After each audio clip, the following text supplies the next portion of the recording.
Welcome to club academy.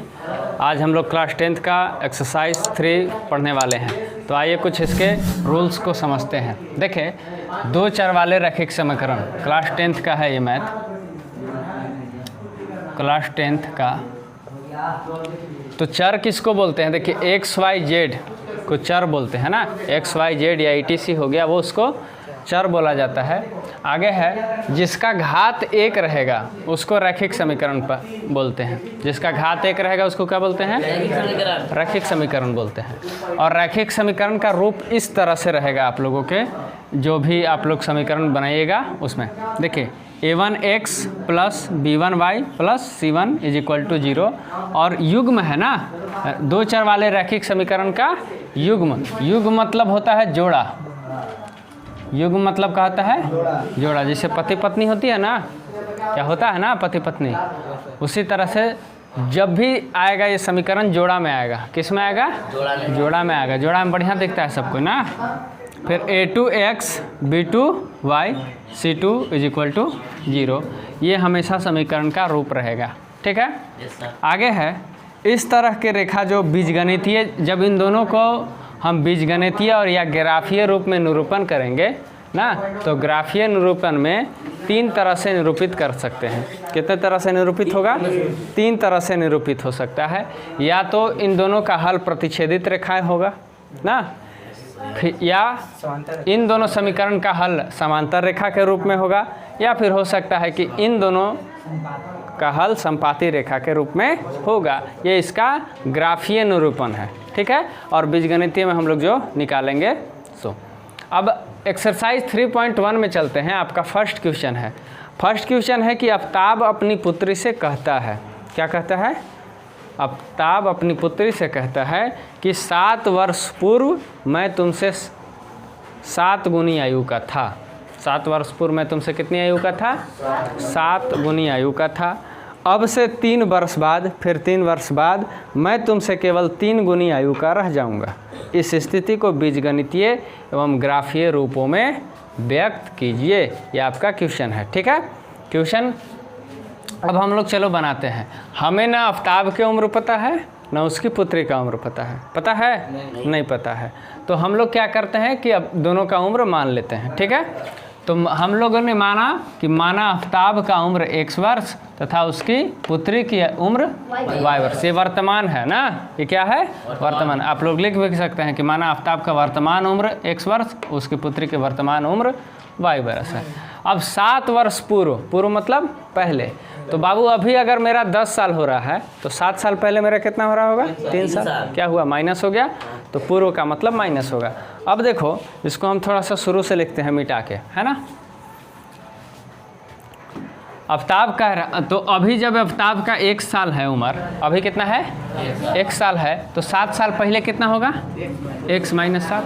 अभी आफ्ताब बोल रहा है कि मैं तुमसे, अपनी पुत्री से कह रहा है कि 7 वर्ष पूर्व मैं तुमसे, यानी कि अभी बेटी का भी उम्र जो है 7 साल घटेगा ना। उम्र किसी का, एक आदमी का तो रुकेगा या बढ़ेगा नहीं, बढ़ेगा तो सब उसी तरह से बढ़ते रहेगा। y - 7। और फिर ये बोलता है कि मैं तुमसे 7 गुनी आयु का था। किससे? तुमसे 7 गुनी आयु का था। तो यहाँ पर हम 7 मल्टीप्लाई कर देंगे। इसमें भूल के नहीं करेंगे, इसमें करेंगे। ठीक है। अब इसको सोल्व करेंगे। क्या करेंगे? सोल्व। ये है x - 7 = 7 गया, 7 क्या है? ब्रैकेट में, ब्रैकेट के अंदर इसको मल्टीप्लाई करेंगे। 7 में 7y 7 × 7 = 49 हो गया। x प्लस 7y इधर आएगा तो -7y = -49 प्लस 7 को -7 को उधर भेजेंगे, क्या हो जाएगा? +7। और -49 प्लस 7 क्या होगा? घट जाएगा ना, लेकिन रिजल्ट क्या हमारा आएगा? माइनस में आएगा। तो 9 में से 7 गया 2 और यहाँ 4। ठीक है। इसको हम लोग इस तरह से लिख सकते हैं, -42 इधर आएगा तो +42 0, इक्वेशन 1। ठीक है। ये हुआ बीजगणितीय रूप में निरूपण हो गया। अब इसको सोल्व कहाँ हम लोग करेंगे? ग्राफ कॉपी में। कहाँ करेंगे? ग्राफ कॉपी में। अब देखो, तथा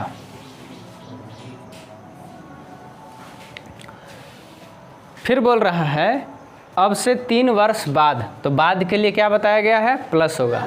बाद के लिए क्या होगा? प्लस होगा। यहाँ पे लिखेंगे 3 वर्ष बाद, 3 वर्ष बाद। मान लो अभी कितना है? x है, तो 3 साल बाद प्लस 3 हो जाएगा। और अगर अभी तुम्हारा 10 साल हो रहा है तो 3 साल बाद कितना हो जाएगा? 13, यानी कि ऐड हुआ ना, तो ऐड होगा इसमें भी, फिर इसमें भी ऐड करो, इसका तो भी बढ़ेगा ना भाई। अब आगे है, क्या बोल रहा है? मैं तुमसे केवल 3 गुनी आयु का रह जाऊंगा। कितनी गुनी आयु का रह जाऊंगा? 3 गुनी। 3 कहाँ गुना करेंगे? इधर की इधर, जल्दी बताओ। इधर ना, तो इधर गुना करेंगे। ठीक है, इस तरह से मल्टीप्लाई हम लोग करते रहेंगे। अब देखिए x + 3 = 3 से मल्टीप्लाई करेंगे y में 3y, फिर 3 तिहाई 9। अब x y को एक तरफ, x + 3y है, इधर आएगा तो -3y = 9, और +3 इधर जाएगा तो -3। छोड़ो, इधर ही रखने थे, +3 है ना, +9 इधर आएगा तो -9, और इधर हो गया 0।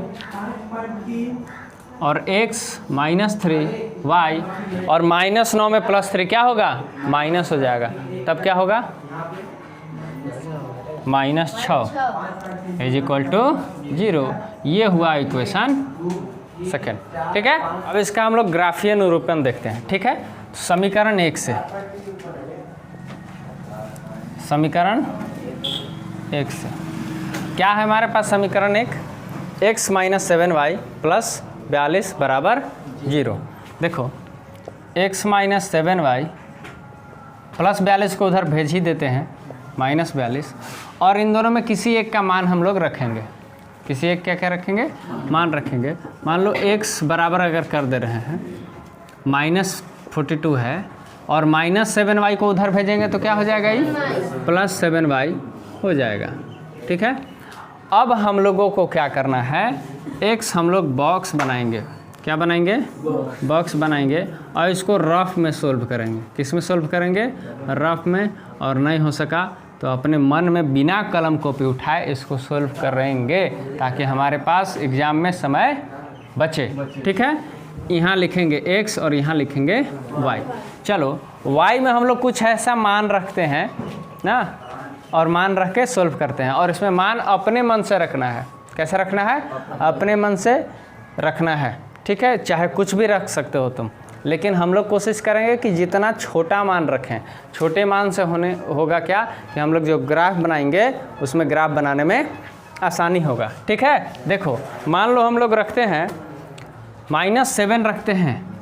क्या रखते हैं? -7, तो 7 7 49, -7 हो जाएगा ना, या फिर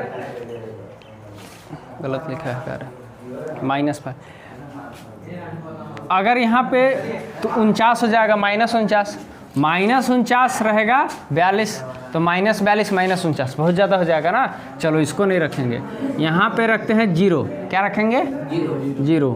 तो 0 में 7 से गुना करेंगे, कितना हो जाएगा? 0 हो जाएगा, और फिर -42 बहुत ज़्यादा हो जाएगा ना, कम करने का प्रयास करते हैं। इसको रखते हैं -5 या 5 रखते हैं। क्या रखते हैं?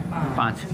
5 7 35, और -42 में अगर 35 घटाएंगे तो कितना आएगा? -7 आ जाएगा। तो ये छोटा वैल्यू है ना, तो चलो देखो हम लोग y में 5 रखें। कहाँ पे रखें? y में 5 रखें, तो x में कितना आ गया? -7। कोई दिक्कत? समझ में आया? चलिए अब आगे चलते हैं। अब फिर 2 मान रखेंगे। ज़्यादा से ज़्यादा कितना मान? 3 मान रखना है ना, उससे ज़्यादा नहीं रखना है। देखो अब हम लोग कुछ और सोचो। अब मान लो y में हम लोग रखते हैं 6 रखेंगे। क्या रखेंगे? 6।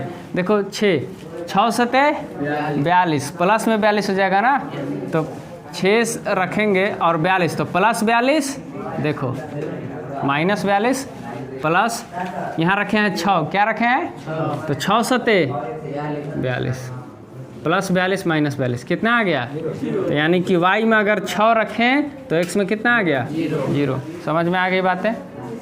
नेक्स्ट करते हैं। नेक्स्ट फिर अब आप लोग सोचिए कि क्या रखा जाए। चलो 7 रख के देखते हैं। यहाँ 7 रखेंगे, क्या रखेंगे? तो 7 सत्ते 49 प्लस माइनस 42, तो 49 में से 7 घटाइए, कितना होगा? 7। तो यानी कि 7 रखेंगे तो कितना आ गया? 7 रखेंगे।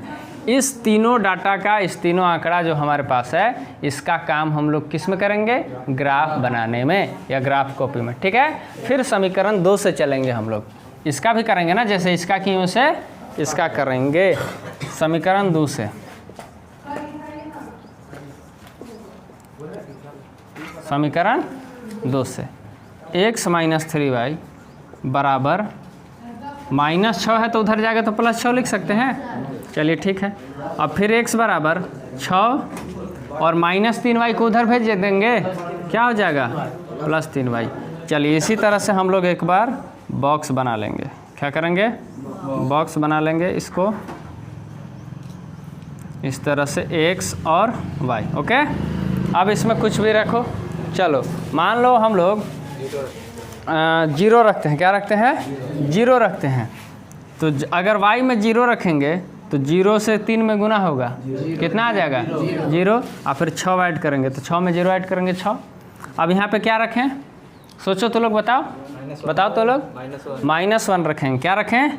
-1 आप लोग रखने के लिए बोल रहे हैं।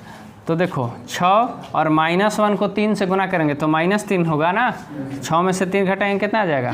3। यानी कि y में अगर हम लोग -1 रखें तो x में कितना आ गया? 3 आ गया। अब फिर कुछ बताइए आप लोग। 2 रखें? -2 रखें? जो भी रख सकते हैं, कुछ भी रख सकते हैं। -2 रखें तो -2 तिहाई 6। तो अगर y में -2 रखते हैं 6 तो माइनस प्लस माइनस आ जाएगा -6। तो 6 में से 6 गया 0। ये हमारा डाटा बन गया, ठीक है। तो ग्राफ कॉपी में हम फिर मिलेंगे, तब तक आप लोग इसको नोट डाउन कीजिए। तो इस तरह से हम लोगों ने एक्सरसाइज 3.1 के क्वेश्चन नंबर 1 को पूरी तरह से देखा। अब नेक्स्ट वीडियो में हम लोग क्वेश्चन नंबर 2 को देखेंगे। तो फिलहाल इस वीडियो में इतना ही। धन्यवाद।